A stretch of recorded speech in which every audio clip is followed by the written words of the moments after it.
How you doing, everyone? This is John Lynch, director of the Stafford Fitness Center, and this is applying the Fibonacci sequence to fitness, a concept of fit. And really appreciate you all joining me today. Excited to get into it.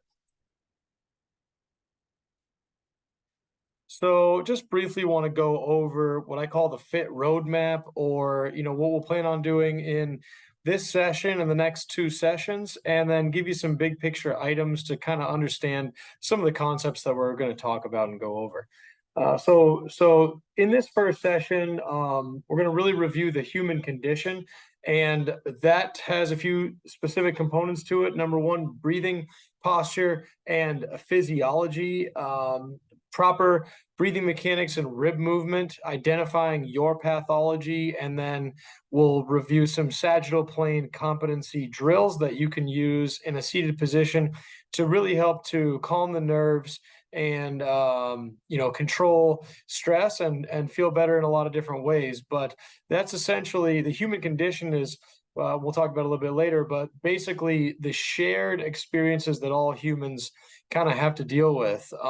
In the next session, next week, we'll talk about manipulating posture, the pathology of stress and why that happens, what biotensegrity means, and what fascial lines are, basically how your muscle chain works together, and then into reciprocal inhibition, how muscles work in synergy with one another because of the central nervous system. And then we'll review some frontal plane competency drills to build on what we learned today.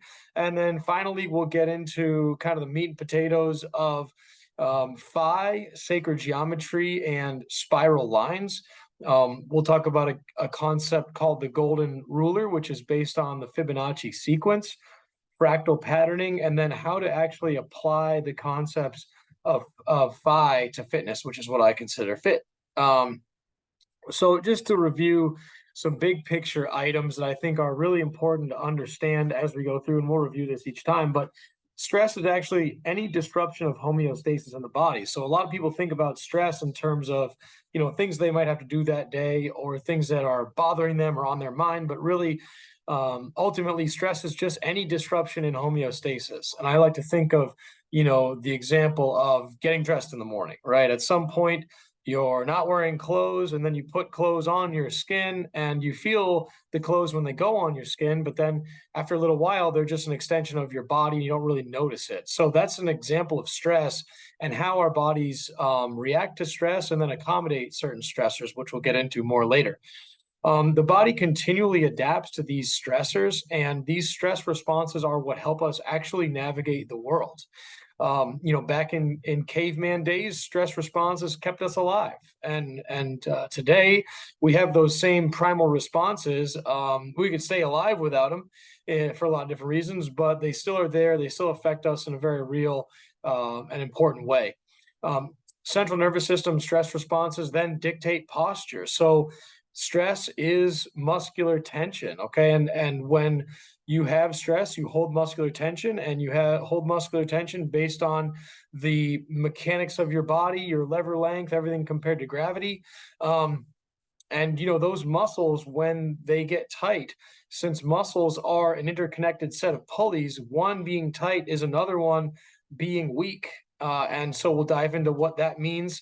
Kind of how muscle chains run in spiraling lines. They don't really run in 90-degree angles. It's not very cut and dry. So we'll talk about the spiral lines, the fascia, and how those control rather the positions of bones. And then we'll dive even further into those spirals and how those spirals that are found in the human body are consistent with other spirals that are found in nature. And that is ultimately the philosophy of FIT and how we're going to use the algorithm of phi, or the Fibonacci sequence, to derive some stress interventions. All right, so here we go. Just a quick disclaimer before I move into the bulk of this presentation, and that is just first and foremost that the body is incredibly complex, and the information that I am going to present on is my opinion, and that opinion has been formulated based on the training in human performance and health and wellness that I have had. independent research that I have done, and continuing education courses in various disciplines, and then ultimately also anecdotal experience. Worked with a number of different types of athletes, including NCAA, tactical athletes, and general pop as a personal trainer. And you can see the list there on the right. And just to dive into really why this is important is actually because of that shared human experience. Okay, and there's a lot of things. You might have a general predisposition in your head of what a Division I athlete or a general pop person might need and how that's different. But the fact of the matter is, there are a whole lot more experiences that humans share than ways that they're different. And I'll just kind of talk about a few of them now. This is by no means an exhaustive list, but the physical environment and the rules of the physical environment are applicable to everybody. And that really is space, time, and gravity. And we'll dive into that more as we get through the next couple of sessions. Energy demand, right? Oxygen, nutrition, and hydration. Hold your breath for 10 seconds or 30 seconds or a minute or wherever your maximal breath holding length is, and figure out how important breathing is, right? Pretty obvious, but basic needs sometimes go without a whole lot of thought when really they're pretty important. Asymmetry, right? So the posture of the body is not symmetrical from right to left. The physical placement of bones, the orientation of those bones are different from left to right based on, organ displacement. So we'll get into that a little bit more as we go through these next few sessions. But that physical posture affects both sides of your body differently. And so, why you have pain in a certain place might be the result of that. Rather, it certainly is the result of that, but also other factors that accompany that. And then ultimately individuality. So we share individuality, right?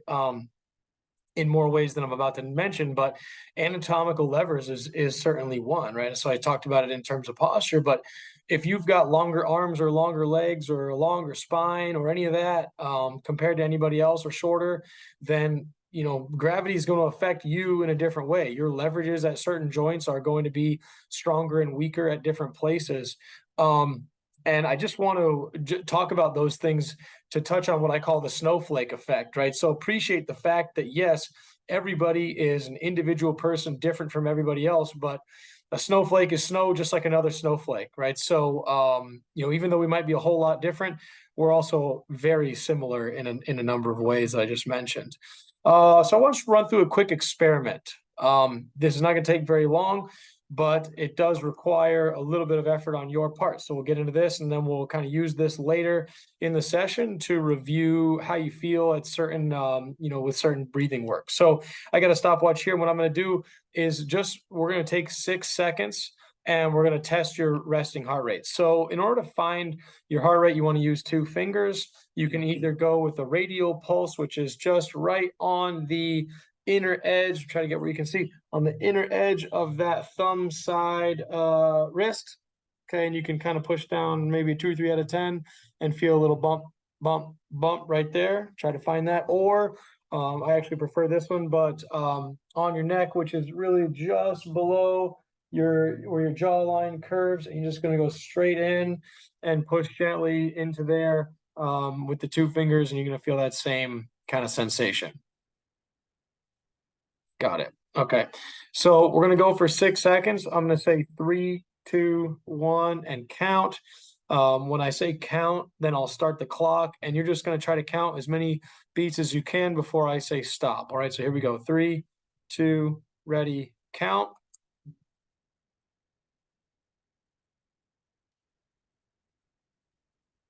Time. So I got 6. So that's 6 times 10. So whatever you got, multiply that by 10. And that's going to be your resting heart rate. So you're going to have a factor of 10 in this one, obviously. So 50, 60, 70, 80, whatever that is. Remember that number. Okay, we're going to do an intervention. So this is going to be a rapid breathing intervention. And we're basically, for 10 seconds, we are going to breathe as fast as we can. I'll give you about 3 seconds to get that pulse. And then I'll say 3, 2, 1 count. So it'll really be about 6 seconds. And we'll just retest. All right. So when you do the rapid breathing, I want you to breathe in your mouth and out your mouth as deeply as you can, but also as quickly as you can. All right. So maybe cut the edges off, but just rapid breaths in and out the mouth for 10 seconds. Okay. Ready? 3, 2, 1, go.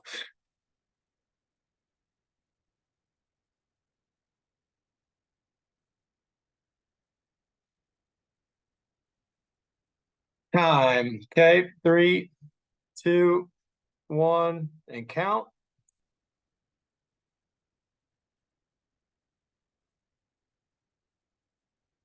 Done.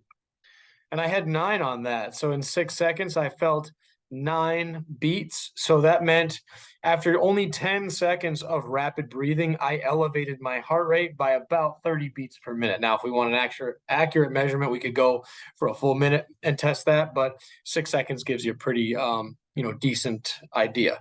And now we're going to do 1 minute of guided breathing. And we'll do a minute just so that you can get the feel of it, because we'll use this same technique in the drill that we're going to do later on in this session. All right, so guided breathing, in the nose for 3 seconds, out the mouth for 6 seconds, pause for 1 second, and then back in the nose. Quick side note, with the guided breathing, when you breathe in, I just want you to think about where air is going in your body. Does air go into the front of your chest? Does air go into your back? Because that's going to be valuable for you to know later. Other than that, I'm just going to cue you through the breathing and we'll go for about 1 minute. Okay, so we'll start in the nose in 3, 2, 1. Inhale. Exhale.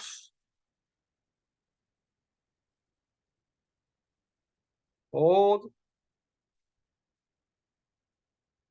Out.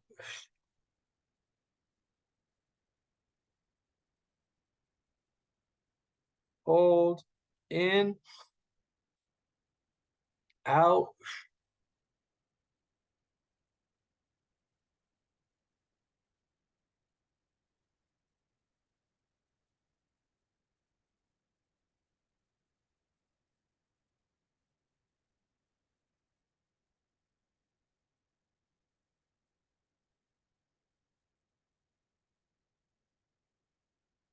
In. Last breath. Out.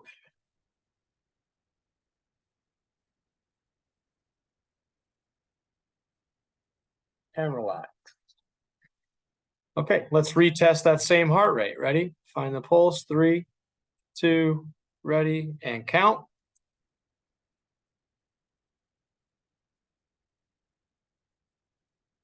Time. So I had 7 beats on that one.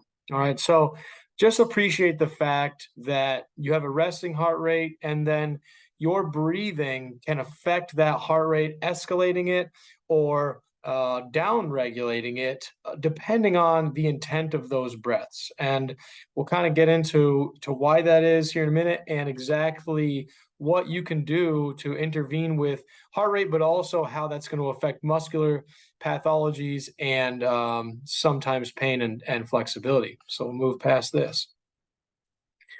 Cooking with gas. All right. So believe it or not, the average person takes about 21,000 breaths per day. All right. And breathing regulates the body's oxygen to carbon dioxide balance. All right. So what you just felt when you did that breathing exercise was how you basically adjusted that O2 to CO2 balance. And really, you didn't do much to affect the oxygen balance because your body can absorb much more oxygen and deliver that oxygen to muscles in a way that's much greater than its ability to process carbon dioxide and exhale that carbon dioxide. So what's happening is when you're breathing in, you're obviously taking in oxygen at a certain rate, but every time you exhale carbon dioxide at a certain rate as well. So the rate of oxygen coming in is dictated by the usage of muscles, where the rate of CO2 coming out is pretty standard across the board, which is why, when you start to exercise, you start to breathe more heavily because it takes more breaths to exhale more carbon dioxide. Thus, why with rapid breathing, the heart rate is increased because it's assuming that you are about to need energy and oxygen to the muscle. All right. So when you're inhaling and exhaling, what should be happening? Really, and we'll get into this in a minute, your ribs should be expanding in 360 degrees. So if you can imagine this is your rib cage with this being the back and this being the front, then when you inhale, it expands all the way around. And then when you exhale, it contracts all the way around as well. Well, breathing pathologies occur when that 360-degree expansion doesn't really happen correctly. And what ends up happening is through stress, certain muscles become tight and other muscles stay weak. And then that dictates what part of the ribs or the hips or whatever might move in order to let air come in, which can result in dysfunctional breathing. All right. That dysfunctional breathing, as you can see on the left, causes heightened arousal or a state of what we call sympathetic stress, think fight or flight, chronic pain, hypocapnia, or decreased CO2 concentration in the blood because of rapid breathing, and then sympathetic muscle tone. Another term for sympathetic muscle tone is stress, and you can follow the arrow over to the right. And the breathing becomes dysfunctional when improper diaphragm mechanics are present. That can be because of a lot of different situations. Obviously, the chronic stress of life, the acute stress of certain situations that you encounter in life, and also what you do physically throughout your day. So if you're a person that sits for the whole length of your day, then the positions of your bones in a sitting posture are going to affect the muscles and the way the muscles hold those bones in that posture, and then can exacerbate breathing pattern dysfunction. And so, as you can see, neck, shoulders, chest, and low back are the muscles that are most susceptible to that dysfunction. Don't worry if you're confused. We're going to talk about this for the next couple weeks. And in a minute, we're going to talk about actually some things you can do to put into practice to improve that. Just as a side note, you did, in that active guided breathing, we inhaled for 3 or 4 seconds. We exhaled for 6 seconds. We paused for 1. That's about a 10-second total breath cycle. And as you can see in the bottom, a respiratory rate of 4 to 6 breaths per minute is actually optimal for calming. So that would be 6 breaths per minute, what we just did. A deeper exhale is always better and will result in increased calming, I guess I'd put it. So we'll move forward. Just to kind of touch on breathing mechanics, because this is going to be important for you to understand in the next piece. But, proper breathing mechanics, like I said, everything expands and contracts. But the reason that's important is because of the way the diaphragm works. So as you can see, the diaphragm, that red 2 leaflets of muscle connecting the bottom of the ribs together. When you exhale, that diaphragm needs to dome up. So the ribs can close down and the diaphragm will dome up so that when you inhale, the diaphragm can contract and pull flat. All right, so the diaphragm pulls flat on the inhale and the ribs expand outward 360 degrees. And that would be an example of proper breathing mechanics. All right. When you have a compensated respiration pattern due to posture or stress, whatever that is, then basically what happens is the diaphragm pulls into a state of inhalation where it's flattened, but you have already exhaled. Does that make sense? So you didn't fully exhale, is another way to put that, or you stay in a state of inhalation. Well, if you're in a state of inhalation, it doesn't mean you stop breathing. You're still going to inhale and exhale. It's just that the diaphragm isn't the mechanism for that thing happening, that exhale or inhale happening. Instead, it's upper traps, neck, maybe low back. So just appreciate the fact that that compensated breathing pattern, when you live in an inhaled state, results in a tonic diaphragm that cannot move. When you have that situation, then you start using what we call sympathetic muscle activation for breathing. And you can see the muscles listed on the bottom, like spinal erectors or low back, upper trap, neck, etc., like I just mentioned. All right, so what we're going to do is after I just show you a couple of these diagrams that I think will help to visualize, then we'll go into some specific breathing pattern work that you can do even just sitting at your desk in order to help to improve this situation. In the situation on the left, you have a competent core tension, and on the right, you have a weakened anterior core. This space between what we call the respiratory and the pelvic diaphragms is what we call the zone of apposition. So this space should move up and down when you breathe. You don't have to really know that, but that's just an example. When it doesn't, when you have a state of inhalation and the ribs move up, the diaphragm pulls flat. And that's what we think of as a compensatory breathing pattern when you're stuck there. Now, in a good situation, that diaphragm moves up and down, that pelvic diaphragm moves with it up and down, and the ribs expand and contract. So you kind of move from exhale on the left, inhale on the right, exhale on the left, inhale on the right in that image. The compensatory pattern that I was referring to in the last slide is kind of just staying on the right. So if you look from the side view, you kind of an arched back, big chest, ribs raised up, but that diaphragm is pulled flat. You still breathe so you can stay alive.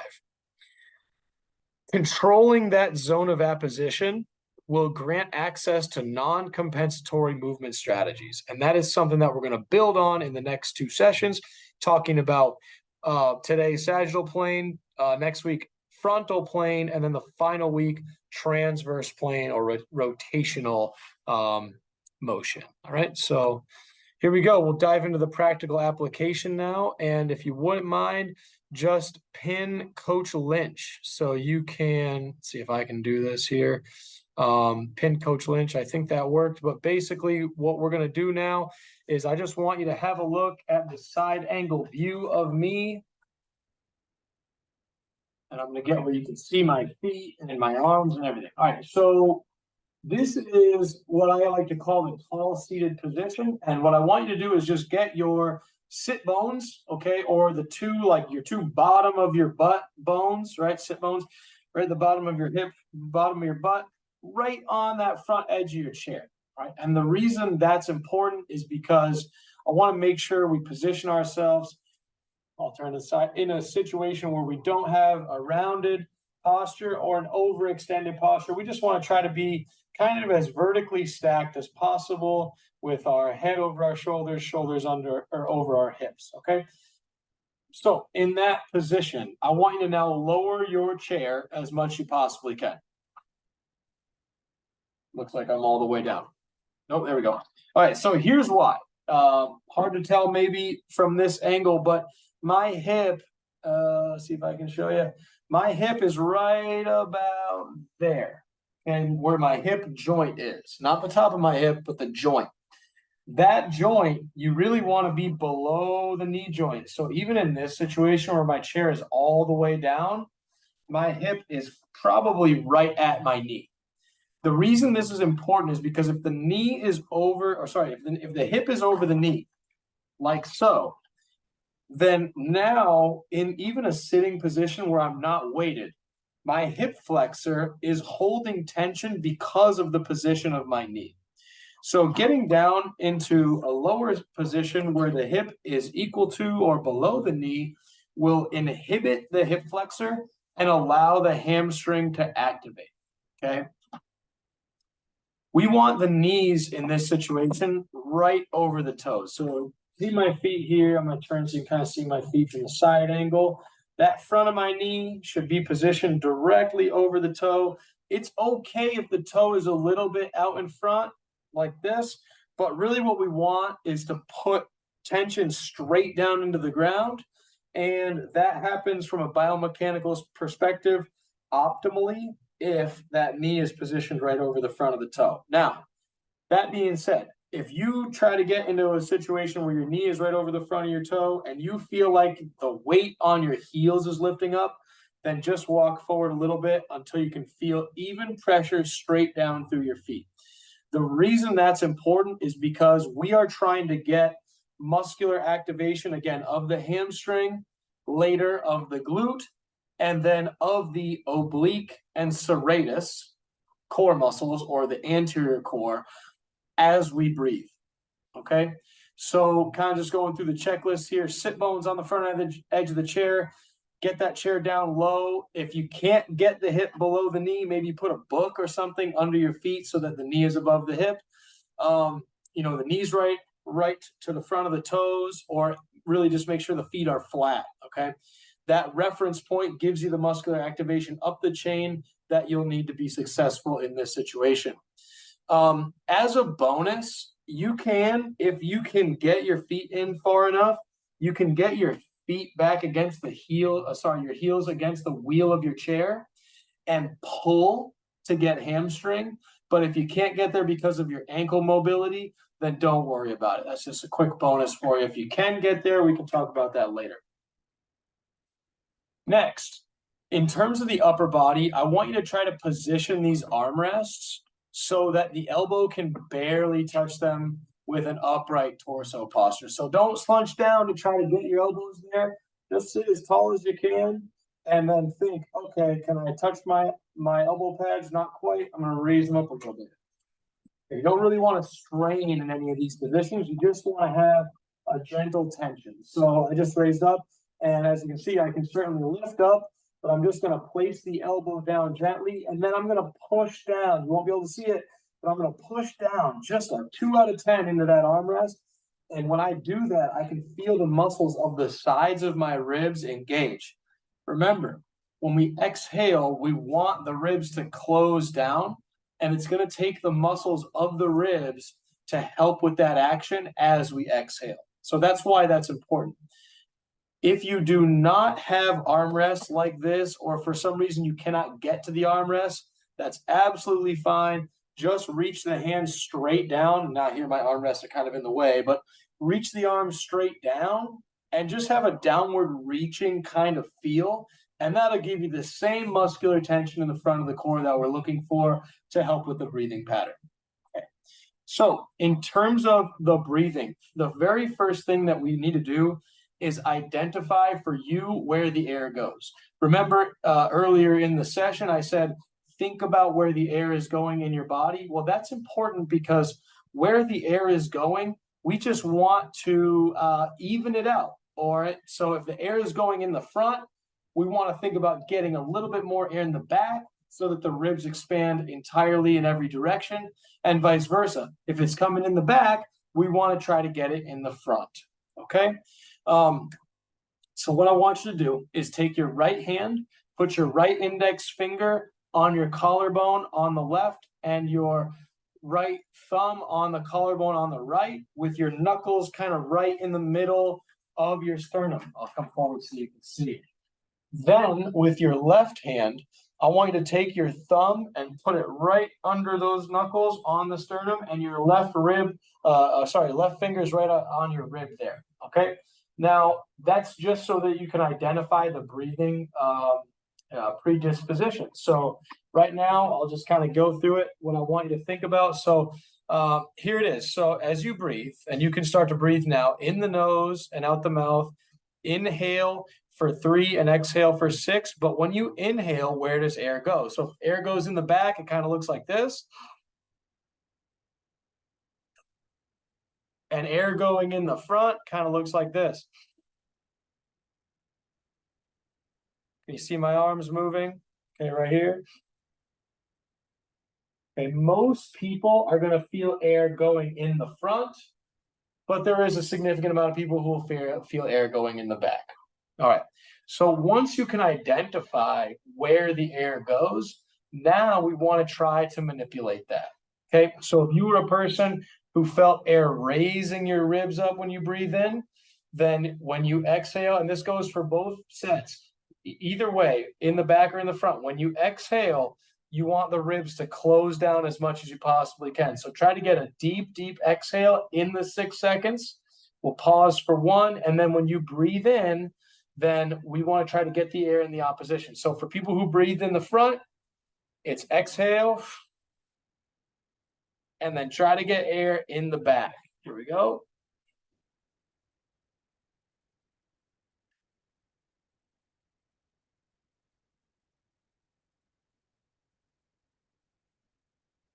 And you can see my shoulder blades kind of spreading apart as the air goes into my back there. All right. The key is every half breath should progress. So if you inhale in the back, exhale out the front, hold that position in the front of the rib, and then inhale in the back again. And that stringing together of 5 or 6 breaths is what's going to help you to relax the muscles of the low back, revert that pathology of stress, and restore the diaphragm to a proper breathing mechanic. Okay, if your air goes into the back when you breathe in, you need to think about the sternum coming forward on the inhale. Okay, so here we go. I'm just going to show you from the side angle view. If I inhale in the back and you feel that air pulling you upward in the back like this, okay, then what you need to do is when you exhale, just think shoulder blades down like that armrest push. Okay, exhale. And then when you inhale, think about pulling that sternum straight ahead, right here. And raise up in the front. Hold that and exhale. Pushing down with the elbows if you can. Inhale in the front. And just by doing that, I'm feeling a ton of work in the lower trap and the muscles of my middle back in order to reorient the rib and relax the lower back. So remember, muscles work in chains. We'll build on this in the next couple of weeks.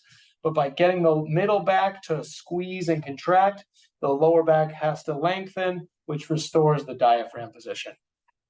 Okay, so I do want to go over one final set of drills, and this incorporates the whole body with either of those two breathing mechanic goals, right? So if you breathe, if air goes in the front, try to get air in the back. If air goes in the back, try to get air in the front. And then once you establish that, now you want to think about what the feet are doing and how your legs are feeling in order to achieve the goal of today's practical application, which is sagittal plane competency. So sagittal plane is the front to back plane, and the very first kind of keystone to maintaining the tension of the core. So with your feet pushing down 2 out of 10 into the ground. Okay, so you can kind of do this now without working on the breaths. Push straight down, and as you do that, you should feel the bottom of your legs start to work. That's your hamstring. And then that muscle is going to actually connect onto your oblique in terms of tension. So the hamstring firing will allow the oblique to fire next. And then the oblique firing will allow the serratus to fire, which is this rib-like muscle in the front. So hamstring, oblique just above the hip, serratus just above the oblique. So getting those 3 muscles to work is the objective here. And you can, in addition to pushing down, try to pull your heels just very gently toward your seat. So as you can imagine, if I'm pulling my heels toward me, my knees are going to go forward. Very, very small, fine movement. But just that movement and that activation of that hamstring is going to stimulate oblique and serratus through the breathing. Okay, so we'll go through it now. And all I want you to do is that same breathing pattern in the nose, out the mouth for 6, and pause for 1 second at the end of that exhale. And during the exhale, try to think about the ribs constricting down. Try to feel the muscles of the serratus and the oblique connect in tension onto the hamstring. Okay, so here we go. Well, you can do this if you want, if it helps you, or you can just go with the elbows on the rests, hands on the legs, because as you get used to the breathing pattern, it's a little bit better to have your elbows pushing into the armrests. Okay, so here we go. In the nose. Exhale. Out the mouth. Push down with the feet. Just a 2 out of 10. Feel the muscles at the bottom of the leg. In the nose. Out. Push the elbows into the armrest, pull the heels toward the body. I already got obliques in. And out. Keep that pull of that hamstring, heels toward your spine, in. Out. All the way out, all the way out, all the way out. Pause for one. In.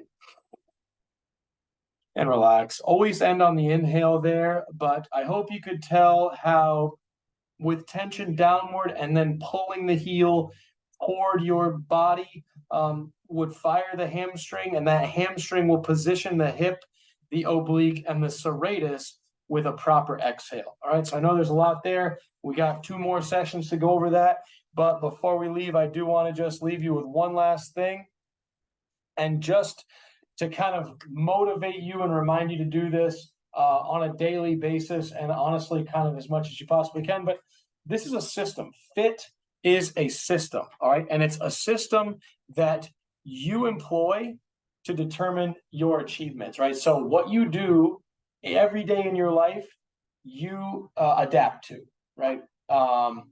Stress is everything. So choose to do the implementation of a system. Choose to implement a system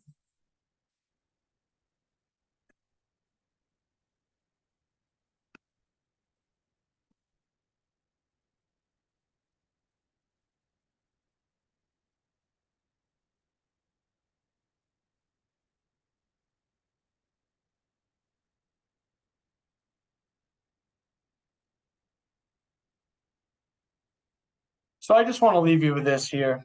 The systems that you employ will determine your achievements. Okay. Understand that the outcomes that you achieve in your life are the result of the systems that you employ. Okay. And as you can see on the title of this slide, greatness is a choice. So if you're experiencing low back pain or groin pain or hip pain or chronic stress, or you can't sleep, or any of these kind of symptoms, then think about why that might be happening and things that you can do to change that, right? You are the person that has control over this, nobody else. And greatness is a choice. So choose to implement the system that is right for you. PHIT is a system. It's a system of breathing. It's a system of posture and movements, and eventually resistance training at all kinds of levels, in order to develop your body to be more robust against the demands of gravity and the effect of stress, okay? It's intent and consistency that dictates the system that you employ. How much you care and how often you go about the implementation of that system is what's going to keep you healthy over a long period of time, okay? The basic knowledge that you're gaining now will help you to develop that system for progress, okay? What that means is I am teaching you some things that you can use at any time, whether you're sitting in an airport, on a bus, in your car, on your computer screen, and later we'll get into what it looks like when you're standing or walking, or etc. But the idea is that the way you move is up to you, and here are the tools that you need to know how to do that optimally. And then it's up to you to make the choice in real time to be the best version of yourself, right? Because if you're not making that choice, then you're just not making it. Nobody can do it for you, okay? Make the choice in real time to be the best version of yourself today. Implement that breathing pattern, implement that posture drill every now and again in order to help yourself throughout the day. Because if you do spend 8 hours sitting, then even just 1 minute of intentional breathing, some postural, muscular activation drills can really help to shift that exposure to the stressors that you're in on a chronic basis. Okay, so be the best version of yourself. And thanks again for joining. John Lynch, Fitness Center Director, and I will see you guys all next week as we get into session 2. Thanks again.